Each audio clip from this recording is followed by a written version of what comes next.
नमस्कार दोस्तों। आज हम इस वीडियो में बात करेंगे किडनी डोनेशन के बाद हमें किन बातों का ख्याल रखना चाहिए उसके बारे में।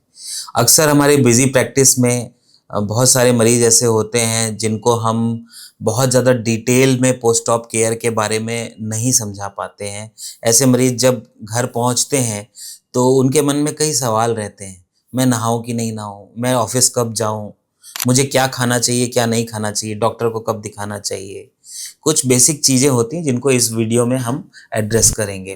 किडनी डोनेशन के बारे में लोगों को तीव्र इच्छा तो रहती है कि अपने फैमिली मेंबर को हम किडनी डोनेट कर दें और उसकी आगे की लाइफ अच्छी हो जाए, लेकिन कई बार उसके पोस्ट ऑपरेटिव पीरियड को लेकर उसमें कितना पेन होगा, मुझे छुट्टी कितनी लेनी पड़ेगी, ये सब सोचकर कई मरीज जो है घबराते हैं, कतराते हैं। तो ये वीडियो उनके लिए भी काफ़ी हेल्पफुल साबित होगा।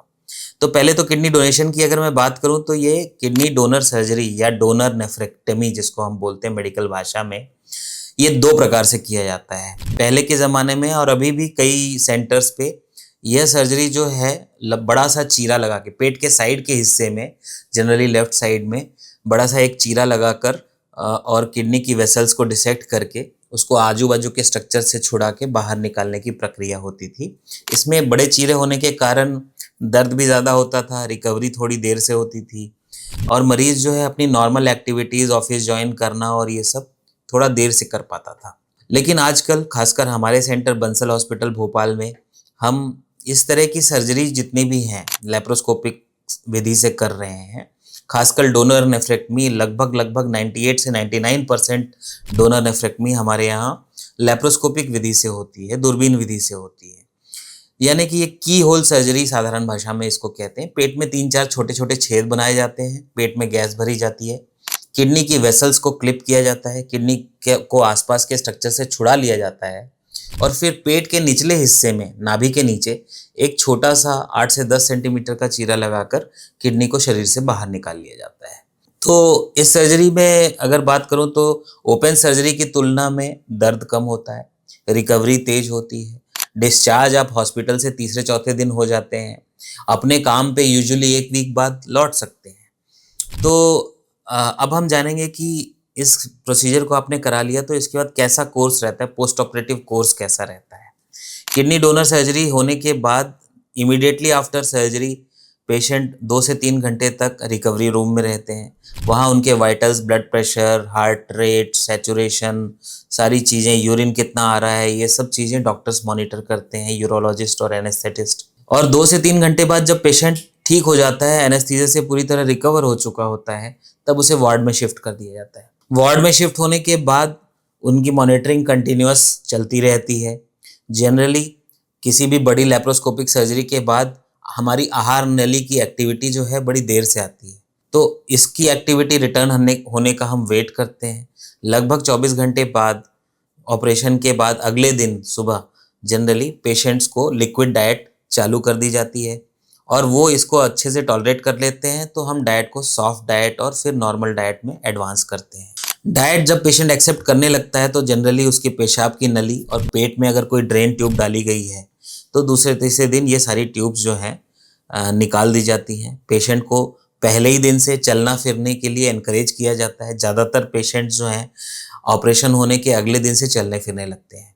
तो नॉर्मल एक्टिविटीज़ इसको शुरू कर देते हैं हम हॉस्पिटल के दौरान ही, और एक बार जब मरीज़ पूरा चलने फिरने लगता है, डाइट एक्सेप्ट करने लगता है, मोशन पास करने लगता है, पेशाब खुद से आराम से कर लेता है, तो हम लगभग ऑपरेशन से तीसरे या चौथे दिन पे डोनर्स को डिस्चार्ज कर देते हैं। डिस्चार्ज करने के बाद घर पे क्या करना है, घर पे जो हम लोग यहाँ से एक ड्रेसिंग करके भेजते हैं उसको हम बहुत ज़्यादा ड्रेसिंग कराने के लिए नहीं कहते। छुट्टी होने के बाद लगभग ऑपरेशन से 10 दिन बाद स्टिचेस निकालने के लिए हमारे पास एक बार आना होता है। कभी कभी हम घुलने वाले स्टिचेस भी लगाते हैं, एब्जॉर्बेबल सूचर्स, तो उनको स्टिचेस को निकालने की ज़रूरत नहीं होती। 1 या 2 बार ही हम पोस्ट ऑप पीरियड में ड्रेसिंग करते हैं, वो भी वाटरप्रूफ ड्रेसिंग हम लगा देते हैं ताकि पेशेंट जो है नहा सके। अगले दिन से जैसे ही हॉस्पिटल से डिस्चार्ज होते हैं उसके अगले दिन ही आप घर जाकर नहा सकते हैं। एक्टिविटीज़ की मैं बात करूं तो अपने सेल्फ केयर की एक्टिविटीज़ जितनी भी हैं, बाथरूम तक जाना, चलना फिरना, खाना पीना, ये सारी चीज़ें आप घर पे डिस्चार्ज होने के बाद कर सकते हैं। इसके अलावा अगर वर्क फ्रॉम होम कर रहे हैं तो कंफर्टेबल फील कर रहे हैं तो आप वर्क फ्रॉम होम यहाँ से डिस्चार्ज होने के बाद घर पे कर सकते हैं। 1 या 2 फ्लोर अगर आपको सीढ़ी चढ़ के जाना है, ये भी बहुत मरीजों का सवाल रहता है, तो आप चढ़ के जा सकते हैं। बहुत ज़्यादा दिन भर ऊपर-नीचे नहीं करना है, लेकिन 1-2 बार चढ़ के जा सकते हैं। और फिर आपकी बॉडी आपको खुद बता देती है, जैसे-जैसे आप कंफर्टेबल फील करेंगे, आप अपनी एक्टिविटीज़ बढ़ाते चले जा सकते हैं। तो ये कोई इस चीज़ें के इन चीज़ों के फिक्स्ड रूल नहीं होते हैं। आप जैसा फ़ील कर रहे हैं उस हिसाब से आप करें। बहुत ज़्यादा अपनी बॉडी को कोई स्ट्रेन करने की ज़रूरत नहीं है। भारी वज़न मैं कहूँगा कि जो हैवी वेट लिफ्टिंग है, ये 3 महीने तक नहीं करना चाहिए ऑपरेशन के बाद। थोड़ा बहुत वेट उठाना 2, 3, 4 किलो तक वो आपको अलाउड है, पहले महीने में भी। और अगर आपकी जो दिनचर्या है, उसमें आप ज़्यादातर कोशिश करें कि सिटिंग पोजीशन में रहें, बेड पे लेटे ना रहें, या तो चलिए या अपराइट पोजीशन में रहिए। इससे बाउल की एक्टिविटी भी ठीक रहती है, वुंड को हील होने में, घाव को भरने में भी आसानी होती है। तो चलिए अब हम आज अब बात करेंगे कि किडनी डोनर नेफ्रेक्टमी के बाद डाइट में क्या-क्या बातों का आपको ध्यान रखना है। तो डाइट की बात करूँ तो सबसे पहले आपको डिहाइड्रेट नहीं होना है, पानी पर्याप्त मात्रा में पीना है। खासकर गर्मी का मौसम है तो 3 लीटर, साढ़े 3 लीटर तक पानी आपको पीना है। ठंड के मौसम में ये 2.5 से 3 लीटर तक होता है मात्रा। नमक की मात्रा कम रखनी है, अचार, पापड़, स्पाइसी चीज़ें और चाइनीज़ फूड, सोया सॉस, इस तरह की चीज़ों का सेवन कम करना है। नमक की मात्रा लगभग 5 ग्राम से कम ही होनी चाहिए 24 घंटे में। इसके अलावा जो भी हेल्दी बैलेंस डाइट नॉर्मल लोगों के लिए है, वही डाइट आपको भी लेनी है।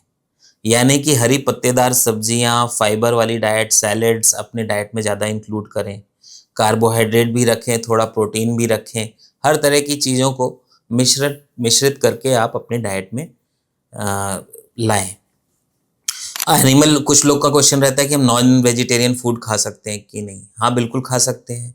चिकन, मटन, फिश, हर प्रकार का नॉनवेज आप खा सकते हैं, लेकिन एक्सेस किसी चीज़ की भी नहीं करनी है। इन नॉन वेजिटेरियन डाइट को आप हफ्ते में 1 या 2 बार तक ही सीमित रखें। इसके अलावा आइए बात करते हैं कि हमें एक्टिविटी और स्पोर्ट्स एक्टिविटीज़ कब से हम कर सकते हैं। कुछ लोगों मरीजों का ये भी सवाल रहता है। तो यहाँ मैं ये बता दूं कि किसी भी प्रकार का अगर कॉन्टैक्ट स्पोर्ट्स है, जैसे judo, karate, boxing, kick boxing, इस तरह की चीज़ों को आपको अवॉइड करना है, क्योंकि सिंगल किडनी है और उसमें चोट लग गई तो फिर आपको प्रॉब्लम हो जाएगी। नॉर्मल एक्टिविटीज़, वॉकिंग, हल्का फुल्का जॉगिंग, इस तरह की एक्टिविटीज़ आप पहले महीने से ही रिज्यूम कर पाएंगे। स्विमिंग कर पाएंगे। हैवी वेट लिफ्टिंग, जिमिंग, ये 3 महीने के बाद करना है। तो इस तरह के एक्टिविटीज़ की बात में होगी। रिटर्न टू वर्क की बात मैंने आपको कर ही दी थी। लगभग आप 1 हफ्ते के बाद ऑपरेशन के वर्क फ्रॉम होम और सिटिंग जॉब कोई भी है, लैपटॉप पे ऑनलाइन जॉब है, तो वो आप कर सकते हैं। और ऑफिस ज्वाइन करने की जहाँ बात है तो उसमें कोई जल्दी नहीं करनी है। किडनी डोनेशन एक बड़ी सर्जरी है। जल्दी से ऑफिस ज्वाइन करना ज़रूरी नहीं है, आगे आपका सेफ रहना वो ज़्यादा ज़रूरी है।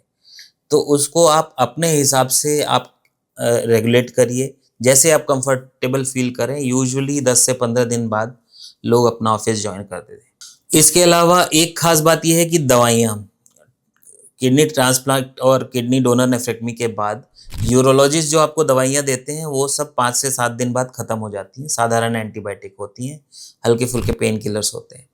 लेकिन लंबे समय में अगर कभी भी आप बीमार पड़ते हैं और किसी डॉक्टर के पास जाते हैं तो उनको पहले ही बता देना है कि मैं किडनी डोनर हूँ, मेरी एक ही किडनी है, ताकि वो उस हिसाब से आपको दवाइयाँ प्रिस्क्राइब करें। इसमें कुछ दवाइयाँ होती हैं जैसे डाइक्लोफेनेक, आइबुप्रोफेन, है ना, पेन किलर्स खासकर, उनको आपको अवॉइड करना है। कुछ एंटीबायोटिक्स होती हैं, कुछ डायूरेटिक्स होती हैं, जैसे अमीकासिन एंटीबायोटिक, जेंटामाइसिन एंटीबायोटिक, इस तरह की एंटीबायोटिक आपको अवॉइड करनी है। डायूरेटिक दवाइयों को अवॉइड करना है जो कि किडनी को नुकसान पहुंचाती हैं। अब आइए जानते हैं कि कब हमें तुरंत डॉक्टर के पास जाना है। ऑपरेशन के बाद क्या चीज़ें होंगी जिसमें इमरजेंसी में आपको डॉक्टर अपने यूरोलॉजिस्ट से कांटेक्ट करना है। अगर पेट में बहुत तेज़ दर्द हो रहा है, पेट फूल रहा है, तो अपने डॉक्टर को कांटेक्ट करिए। जहाँ घाव है वहाँ से ब्लीडिंग हो रही है तो अपने डॉक्टर को जल्दी से जल्दी कांटेक्ट करिए। बुखार, अगर थोड़ा बहुत लो ग्रेड फीवर है तो आप पैरासीटामोल वगैरह ले सकते हैं, लेकिन अगर तेज बुखार और खासकर ठंड लग के बुखार आ रही है तो अपने यूरोलॉजिस्ट को तुरंत संपर्क करें। जनरली यहाँ से जब पेशेंट डिस्चार्ज होते हैं तो हम उनको एक फ़ोन नंबर प्रोवाइड करते हैं, जिस पे वो हम चाहते हैं कि वो इस ऐसी किसी सिचुएशन में तत्काल बिना देर किए हमसे कांटेक्ट करें। तो किडनी डोनर के आफ्टर केयर या पोस्ट ऑपरेटिव केयर के बारे में इस वीडियो में इतना ही। धन्यवाद।